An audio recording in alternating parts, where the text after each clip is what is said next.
బండెనక బండి గట్టి 16 బండ్లు గట్టి నీ గోరి కడతం కడుకో నిజాం సర్కార్ అనేటువంటి ఉద్యమ స్ఫూర్తి కలిగిన కరీంనగర్ జిల్లాలో పుట్టిన బిడ్డగా గద్దారన్న అభిమానిగా ఈరోజు వారి జయంతి పురస్కరించుకొని మరొక ఉద్యమకారులుగా అంటే కాంగ్రెస్ పార్టీలో ముఖ్యమంత్రి ఉప ముఖ్యమంత్రి రావాలంటే 50 ఏళ్ళలో వచ్చేది కదా, 70 ఏళ్ళలో వచ్చేది.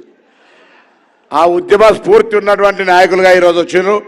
నేను వాళ్ళకు ఒకటే విజ్ఞప్తి చేస్తున్న, ప్రభుత్వంలో భాగస్వామిని అయినప్పటికీ కూడా ఒక నియంతృత్వానికి వ్యతిరేకంగా పోరాడినటువంటి కరీంనగర్ జిల్లా గడ్డ నుంచి వచ్చిన కాబట్టి నేను వారికి ఒక విజ్ఞప్తి, ఇవాళ మీరు జయంతి వేడుకల్ని ప్రభుత్వ పరంగా చేస్తూ ఉన్నారు.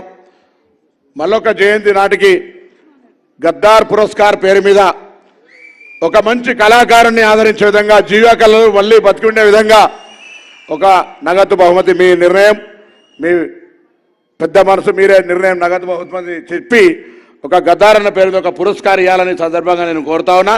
అదేవిధంగా తప్పకుండా గద్దార్ గారి యొక్క పోరాటం మేము 87, 88 విద్యార్థి సంఘ రాజకీయాల్లో గెలిచినప్పుడు మేము దెబ్బలు తిని మేము ఏబీపీ వాళ్ళు మమ్మల్ని కొడితే మేము పోలీస్ స్టేషన్కి వెళ్తే ఉల్టా మా మీద కేసు పెట్టేటువంటి పరిస్థితి.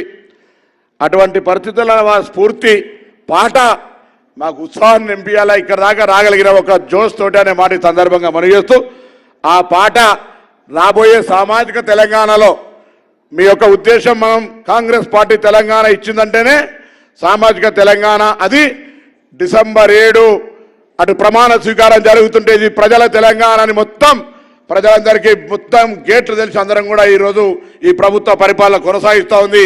ప్రజాపాలన కింద గ్యారంటీల పేరు అప్లికేషన్ తీసుకునే కార్యక్రమం కావచ్చు, అనేక రకాలుగా ప్రజలకు స్వేచ్ఛనిచ్చేటువంటి విధిగా కొనసాగుతున్న ఈ ప్రభుత్వంలో గద్దార్ గారికి, వారి కుటుంబ సభ్యులకు, గద్దార్ అన్న మీ కుటుంబ సభ్యుడే కాదు, తెలంగాణ లేదా ఉమ్మడి రాష్ట్రంలో కూడా వారికి ఉండేటువంటి గౌరవాన్ని మరొకసారి స్మరించుకుంటూ ఈరోజు ప్రభుత్వం తరఫున ఈ యొక్క వేడుకలు నిర్వహిస్తున్నందుకు వారందరికీ కూడా ధన్యవాదాలు చెప్తూ నమస్కారం. సెలవు.